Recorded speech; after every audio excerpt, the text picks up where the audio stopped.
Welcome back, everyone, to the Illinois Fighting Illini Dynasty here on NCAA 14.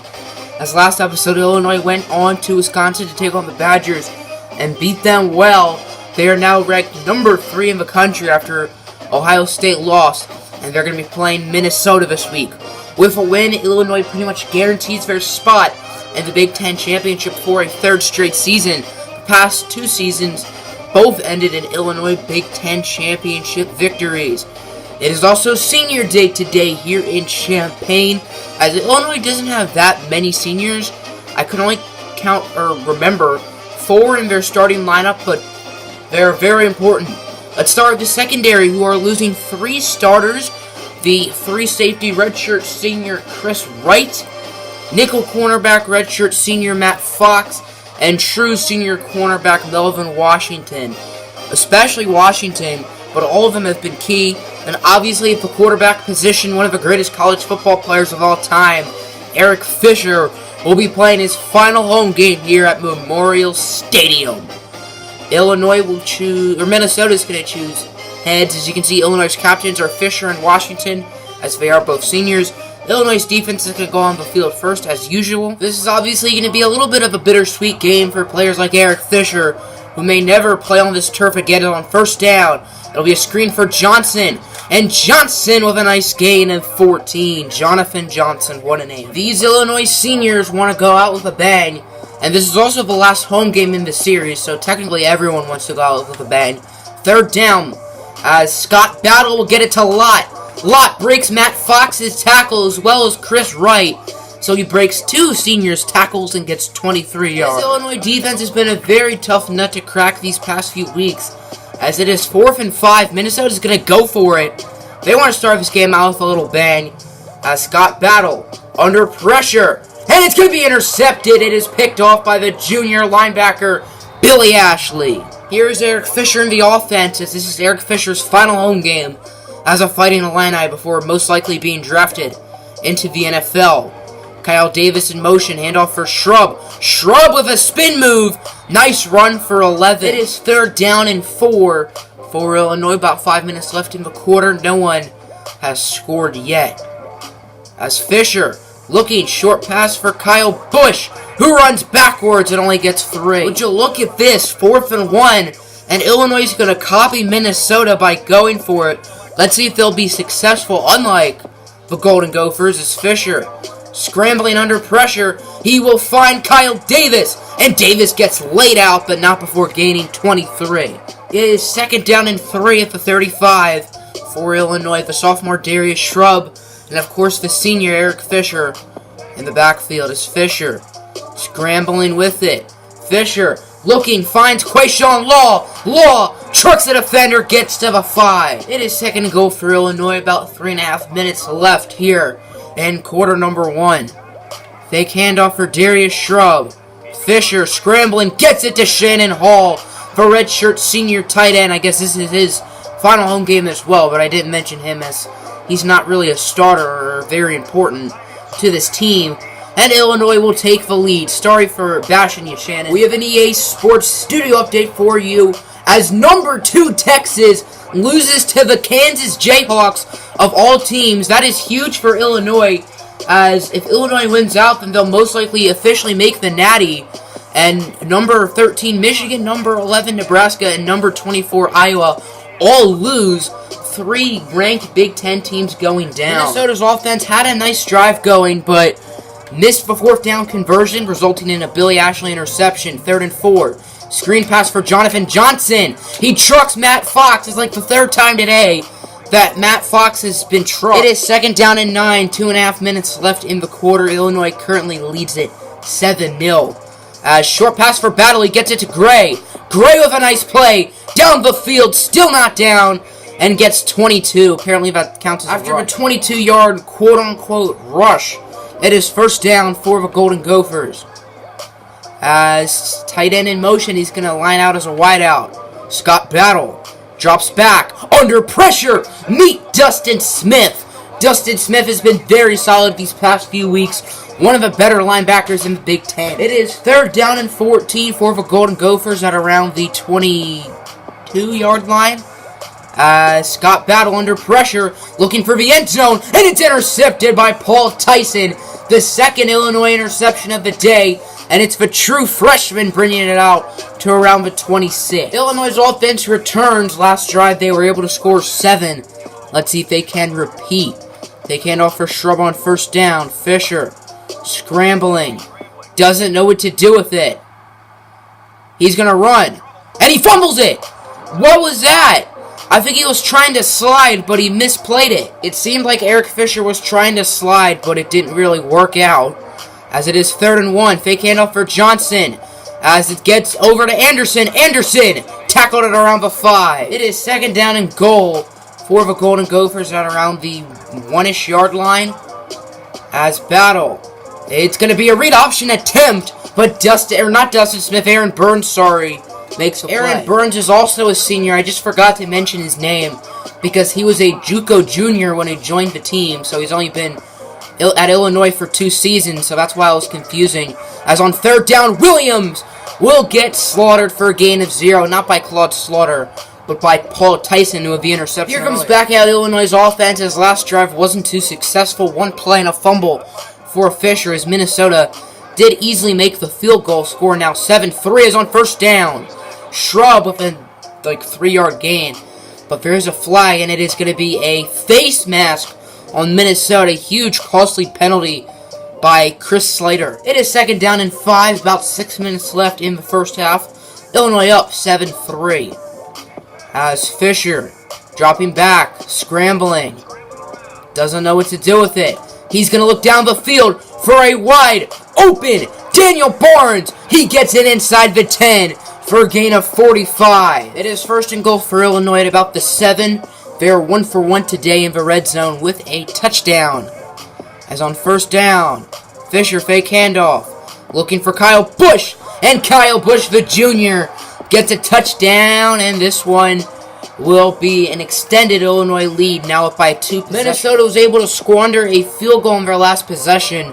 Let's see if they can repeat or get a touchdown, but they're going to need to convert on this 3rd down if they want to do so, as Anderson will only gain 5. Melvin Washington, the senior, with the tackle, and Minnesota's going to have to punt it away. It is 2nd down and 2 at the 47-yard line for Illinois. Darius Shrub, Eric Fisher, and Cedric Bailey all in the backfield. Fisher doesn't know what to do with it. He will look up the middle, though, for a wide-open Daniel Barnes. Barnes gets it to about the 26. It is 2nd down and 7 at the 12 after a 3-yard run by Eric Fisher, where he properly slid, might I add. Kyle Davis in motion. Fisher looking for the end zone, where he gets it to his redshirt freshman, T.J. Miller, for the score. Illinois' giant lead gets even bigger, as ever since the Ohio State loss, Illinois has been blowing out teams left and right, and it looks like Minnesota is next. It is 1st down for Minnesota, as their offense has not been great so far today, only 3 points. Illinois has 3 touchdowns, meanwhile, as it just gets worse. Ace Gables, the freshman, will get the pick 6. This has been an ugly performance from the Golden Gophers, or should I say, they're just getting dominated by a dominant team. Right when I was talking about how bad Minnesota's offense has been, it just got even worse for them with the Ace Gables pick 6. 2nd and 4, Scott Battle gonna run with it and gets a nice first down before he slides, trying to teach Eric Fisher how to do it. Minnesota is going no huddle, which now is the time instead of earlier in the game where they were doing it. As Battle is going to run it again, and he gets another first down. It is 2nd down and inches for Minnesota. They are 1 for 2 in the red zone with a field goal. As looks like the safeties might be going in for a blitz. Wright and Gables. As it doesn't work, Lauren Weber is wide open, and the Golden Gophers will get their first touchdown of the game, and potentially their only. On that last touchdown, Scott Battle broke the Minnesota record for most touchdowns in a season. That was his 27th. But Eric Fisher says, hold my beer to that, as Fisher in a couple weeks is going to throw more touchdowns than anyone in the history of college football, approaching the record set last year by Jalen Hurts at 162, which formerly was Case Keenum. Illinois already has it past the 50. They have all 3 timeouts. Minnesota has 2 timeouts, as it'll be a handoff for Darius Shrub. Shrub has blocks. Shrub is a first down. Jukes a defender. Gets to the 20. Illinois is back in the red zone. They are 3 for 3 on the day with 3 touchdowns. Let's see if they can make that 4. Handoff for Darius Shrub. Shrub has blocks. No one near him.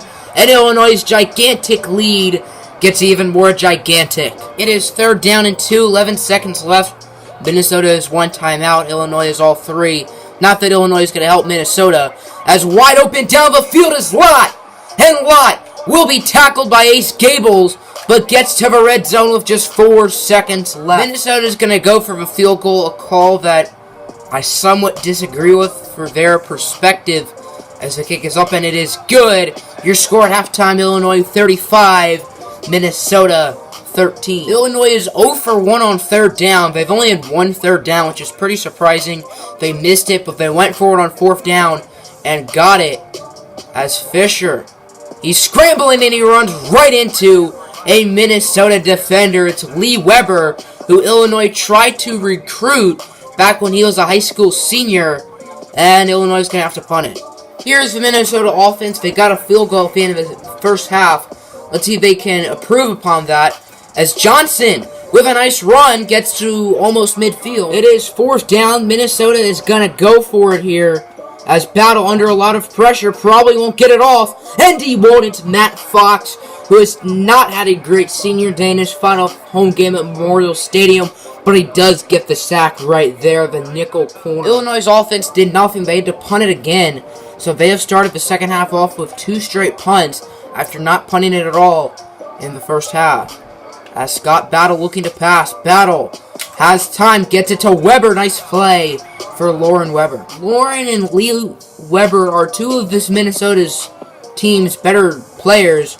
I guess they're brothers or cousins or something, I don't know. As Gray with another nice catch, gain of 16 yards. Minnesota is driving down the field. They're getting close to the red zone, as it is 1st and 10. Scott Battle under pressure right in the middle of Havoc, and he's going to get sacked. It is Matt Fox once again. It is 2nd down and 15 after the sack by Fox, as Battle looking to pass it. He's going to run into the middle of collision again. This time it's Landry who gets credit. It is 3rd and 19 after 2 straight sacks, or should I say 2 bad plays by Battle, as Battle has time this time. He's going to look down the field, and it is Ace Gables, his 2nd interception of the game. Gables going to bring it out of the back of the end zone and pushed out of bounds at around the 18, as Ace Gables has had a very solid season, having definitely his best game yet. Illinois ended up punting it again, as their offense has been disgustingly bad in the second half after a very good first half. 2nd and 10. Battle the only one in the backfield. It's a 5 wideout set for the Golden Gophers. Battle looking. He finds Jeff Gray. Nice play for Gray before being tackled by today's star of the show, Ace Gable. Minnesota has 16 first downs. Illinois only has 9. As Johnson in motion. Battle. Short pass for Johnson. Johnson gets by Fox. Gets blocks. And Jonathan Johnson will get the 37-yard reception touchdown. Minnesota's going to go for 2, hoping to make it a 14-point ball game, as Scott Battle will find a wide-open Lott in the end zone. Minnesota will only be down by 2 touchdowns, as we have a studio update. Number 23, TCU, and the Baylor Bears down to the wire. Now just starting the 4th quarter, the Bears currently lead it 42-35 over the Horned Frogs in a very Big 12. Illinois has not converted a 3rd down yet today. They are 0 for 4, I believe. Yeah, 0 for 4. As on 3rd down, last play of the quarter. Fisher scrambling. He will look and he will find Daniel Barnes, and Illinois finally gets a 3rd down conversion to end the quarter. Illinois leads it 21-35. Illinois' offense is starting to get back in a groove, but it is 3rd and 10. On 2nd down, TJ Miller was wide open, but he dropped it. As Fisher, scrambling, can't find anyone.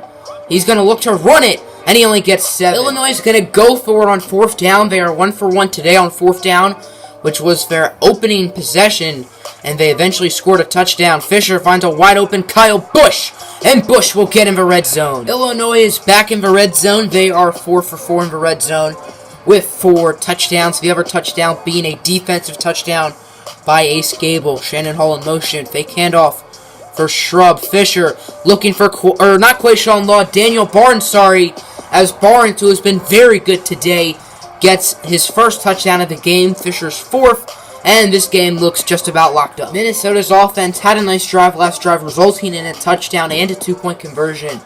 But this game looks like it'll be too little too late for the Golden Gophers, as Battle scrambling. Nice run for Scott Battle, as he's still not down and tackled at around the 40. Minnesota is 3 for 4 today in the red zone with 1 touchdown and 2 field goals. As on 2nd down and 4. Battle looking to pass it. Short pass for Johnson. He gets to about the 1. It is 1st down and goal at the 1-yard line. Jonathan Johnson, a running back in the backfield. As Battle looking to pass it. Battle, he's just going to run it in himself. Touchdown, Minnesota. It is 3rd down and 14. Illinois is 1 for 5? 1 for 6 on 3rd down. One of those two numbers. As Fisher, he has time. He's going to look up the middle. And it's caught by Law somehow. Excellent grab for a 24-yard gain. It is 2nd down and 10. 2:22 left here. As Davis in motion. Fake jet sweep. Fisher doesn't know what to do with it. He's just going to launch a prayer. And Bush actually catches it. And he gets inside the 10. The only 2 big plays this drive have been very lucky plays. As on 1st down, Fisher scrambling. He will look for Davis, and Kyle Davis catches it. Fisher's 5th touchdown of the game. And Illinois will once again be up by 3 scores. Jeff Gray's kick return went all the way to the red zone, so good starting field position for Minnesota. 1:55 left. Battle looking to pass it. He gets it to Harris in a very quick 1-play drive for a score. Minnesota's going to go for the onside kick. Illinois was not ready at all, but it won't matter as Eddie Greco, the linebacker, will recover it. A 1st down will clinch it for Illinois, but Darius Shrub has not had a friendly second half. 2nd and 10. Handoff for Shrub. He has blocks, and he gets it. That's how this one would end. Illinois would end up winning 52-35. Good way to end all the home games in this season, and a good way to end playing at Memorial Stadium.